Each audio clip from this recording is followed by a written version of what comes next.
la la la la la la la la. ಎಲ್ಲಿಂದಲೋ ಬಂದವರು ವಿಶೇಷ ಕಾರ್ಯಕ್ರಮಕ್ಕೆ ಮತ್ತೊಮ್ಮೆ ಸ್ವಾಗತ. ನಾವು ಸಪ್ನಾ ಬುಕ್ ಹೌಸ್ನ ಸಾಧನೆ ಬಗ್ಗೆ ಮಾತನಾಡ್ತಾ ಇದ್ವಿ. ಸಪ್ನಾ ಬುಕ್ ಹೌಸ್ ಅನ್ನೋದು ಒಂದು ದೊಡ್ಡ ಸಮುದ್ರ ಇದ್ದ ಹಾಗೆ ಸಾಹಿತ್ಯ ಲೋಕಕ್ಕೆ. ಯಾಕಂದ್ರೆ ಇಲ್ಲಿ UR ಅನಂತಮೂರ್ತಿಯಿಂದ ಹಿಡಿದು ಎಲ್ಲ ಪ್ರಮುಖ ಸಾಹಿತಿಗಳ ಪ್ರಕಾಶನ ಮಾಡಿದಂತಹ ಸಾಧನೆ ಸಪ್ನಾ ಬುಕ್ ಹೌಸ್ ಇದೆ. ಬನ್ನಿ ಇದರ ಬಗ್ಗೆ ಇನ್ನಷ್ಟು ಪರಿಚಯ ಮಾಡ್ಕೊಳ್ಳೋಣ. ಸಪ್ನಾ ಬುಕ್ ಹೌಸ್ 1990ರ ವೇಳೆಗೆ ಪುಸ್ತಕ ಮಳಿಗೆ ಜೊತೆಗೆ ಪುಸ್ತಕಗಳ ಪ್ರಕಟಣೆಯನ್ನು ಶುರು ಮಾಡಿತು.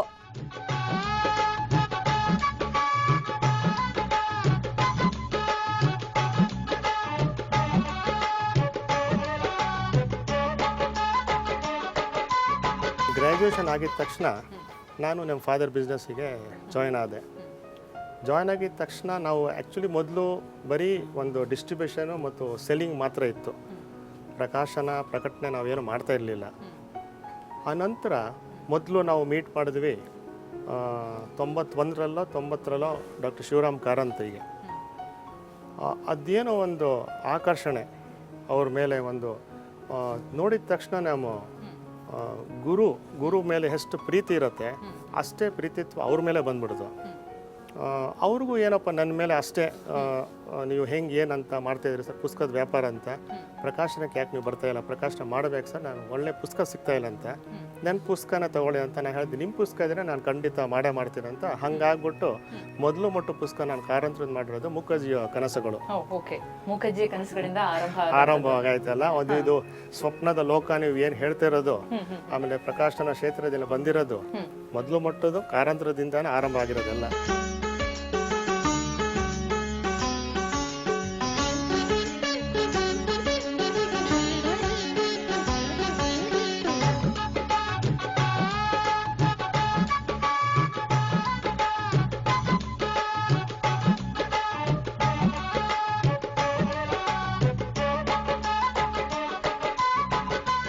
ಜ್ಞಾನಪೀಠ ಪ್ರಶಸ್ತಿ ವಿಜೇತ ಸಾಹಿತಿ ಶಿವರಾಮ ಕಾರಂತರ ಎಲ್ಲಾ ಪುಸ್ತಕಗಳನ್ನು ಪ್ರಕಟಿಸಿರುವುದು ಸಪ್ನಾದ ಹೆಗ್ಗಳಿಕೆ.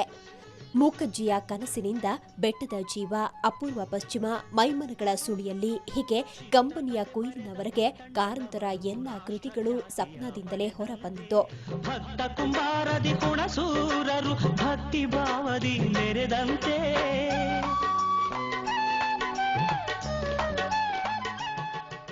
1990ರಿಂದ ಪುಸ್ತಕ ಪ್ರಕಟಣೆ ಆರಂಭಿಸಿದ Sapna book house SL Bhyrappa ಹೊರತುಪಡಿಸಿ ಕನ್ನಡದ ಉಳಿದೆಲ್ಲ ಪ್ರಮುಖ ಲೇಖಕರ ಪುಸ್ತಕ ಪ್ರಕಟಿಸಿದೆ. ಈವರೆಗೆ 4000 ಪುಸ್ತಕಗಳನ್ನು ಪ್ರಕಟಿಸಿದೆ.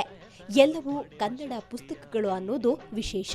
ಕನ್ನಡ ಹೊನ್ನುಡಿ ದೇವಿಯನ್ನು ನಾ ಪೂಜಿಸುವೆ ಆರಾಧಿಸುವೆ, ಕನ್ನಡ ಹೊನ್ನುಡಿ ದೇವಿಯನ್ನು ನಾ ಪೂಜಿಸುವೆ ಆರಾಧಿಸುವೆ, ಕನ್ನಡ ಡಿಂಡಿಮ ಬಾರಿಸುವೆ ಎಂದು ಬರೆಯುತ್ತ ಬಾಳುವೆ, ಕನ್ನಡ ಡಿಂಡಿಮ ಬಾರಿಸುವೆ ಎಂದು ಬರೆಯುತ್ತ ಬಾಳುವೆ, ಕನ್ನಡ ಹೊನ್ನುಡಿ ದೇವಿಯನ್ನು ನಾ ಪೂಜಿಸುವೆ ಆರಾಧಿಸುವೆ. ಮೊದಲು ವರ್ಷ ಒಂದು 50 ಪುಸ್ತಕ, ಬರೋ ವರ್ಷ ಇನ್ನೂ ಒಂದು 50-60 ಪುಸ್ತಕ ಬರ್ತಾ ಕಳೆದ ಒಂದು 5-6 ವರ್ಷದಿಂದ ದಿನಕ್ಕೊಂದು ಪುಸ್ತಕ ಪ್ರಕಟ ಆಗುತ್ತೆ. ಹೌದು, ಹೊಸ ಪುಸ್ತಕ.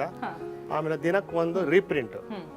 ಹಂಗೆ ನೋಡಕ್ ಹೋದ್ರೆ ಸುಮಾರು ಒಂದು ವರ್ಷಕ್ಕೆ 700ರಿಂದ 800 ಪುಸ್ತಕಗಳು ಕನ್ನಡದ ಮಾತ್ರ. ಅದರಲ್ಲಿ ಇಂಗ್ಲಿಷ್ ಪುಸ್ತಕಗಳು ನಾವು ಮಾಡೋದೇ ಇಲ್ಲ, ಬರೀ ಕನ್ನಡಕ್ಕೆ ಮಾತ್ರ. ಅಂದರೆ ಕನ್ನಡದ ಮೇಲೆ ಅಷ್ಟು ಪ್ರೀತಿ ನನಗೂ ಬೆಳೆದಿದೆ ಅಂತ ಕಾಣುತ್ತೆ. ಹೌದು, ಅದೆಷ್ಟೇ ಕೋರಿಕೆ ಬಂದರೂ ನಿತಿನ್ ಶಾ ಇಂಗ್ಲಿಷ್ ಪುಸ್ತಕ ಪ್ರಕಟಣೆಗೆ ಮುಂದಾಗಿಲ್ಲ. ಕೇವಲ ಕನ್ನಡ ಪುಸ್ತಕಗಳನ್ನ ಮಾತ್ರ ಪ್ರಕಟಿಸೋದು ಅಂತ ದೃಢ ನಿರ್ಧಾರ ಮಾಡಿದ್ದಾರೆ. ಈ ಕಾರಣಕ್ಕಾಗಿಯೇ ನಮಗೆ ಸಪ್ನಾ ವಿಶೇಷ ಅನ್ನಿಸೋದು. ನಾನು ಈ ಸ್ವಪ್ನ ಬುಕ್ ಸ್ಟಾಲ್ಗೆ ಸಾಕಷ್ಟು ವರ್ಷಗಳಿಂದ ಬರ್ತೀನಿ. ಎಷ್ಟು ವರ್ಷದಿಂದ ಅಂತ ನನಗೆ ಜ್ಞಾಪಕ ಇಲ್ಲದೆ ಇರೋಷ್ಟು ವರ್ಷಗಳಿಂದ ಬರ್ತಾ ಇದ್ದೀನಿ. ಇಲ್ಲಿ ಯಾತಕ್ಕೆ ಬರ್ತೀನಿ ಅಂದರೆ, ನನಗೆ ಎಲ್ಲ ಪುಸ್ತಕಗಳು, ಯಾವುದೇ ಸಬ್ಜೆಕ್ಟ್ ಆದರೂ ಕೂಡ ಎಲ್ಲ ಪುಸ್ತಕಗಳು ಸಿಗುತ್ತೆ. ಅವನು ಹೊಸದಾಗಿ ಪಬ್ಲಿಷ್ ಆಗಿರುವಂಥ ಯಾವುದಾದ್ರು ಒಂದು ಪುಸ್ತಕ ಬೇಕು ಅಂದರೆ ನಾನು ಬೇರೆ ಕಡೆ ಎಲ್ಲೂ ಹೋಗೋದಿಲ್ಲ, ಇಲ್ಲಿಗೆ ಡೈರೆಕ್ಟಾಗಿ ಬಂದುಬಿಡ್ತೀನಿ. ಅದರಿಂದ ನನಗೆ ಸ್ವಪ್ನ ಬುಕ್ ಸ್ಟಾಲ್ ಅನ್ನೋದು ತುಂಬ ಪರಿಚಿತವಾಗ್ಬಿಟ್ಟಿದೆ.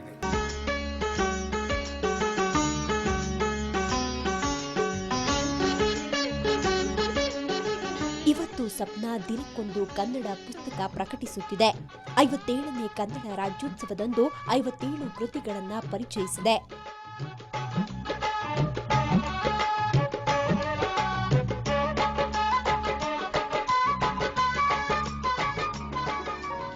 ಸಪ್ನಾ ಬುಕ್ ಹೌಸ್ ಅವರು ಕನ್ನಡ ಸಾರಸ್ವತ ಲೋಕಕ್ಕೆ, ಸಾಹಿತ್ಯ ಲೋಕಕ್ಕೆ ಅವರು ಸಲ್ಲಿಸಿರೋ ಸೇವೆ ನಿಜಕ್ಕೂ ಕೂಡ ಸ್ಮರಣೀಯವಾದ್ದು, ಅಮೋಘವಾದ್ದು.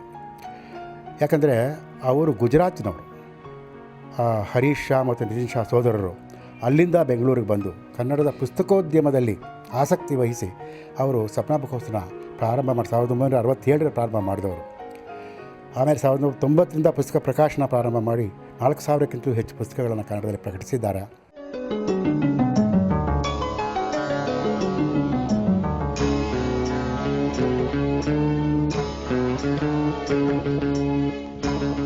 ನಿಘಂಟು ತಜ್ಞ ವೆಂಕಟಸುಬ್ಬಯ್ಯ, ಕವಿ ಬಿಆರ್ ಲಕ್ಷ್ಮಣರಾವ್, ದೊಡ್ಡರಂಗೇಗೌಡರು, ರಾಷ್ಟ್ರಕವಿ ಜಿಎಸ್ಎಸ್ ಸೇರಿದಂತೆ ಹಲವು ಪ್ರಮುಖ ಲೇಖಕರ ಕೃತಿಯನ್ನ ಕನ್ನಡ ರಾಜ್ಯೋತ್ಸವದ ದಿನದಂದು ಪ್ರಕಟಿಸಿದೆ.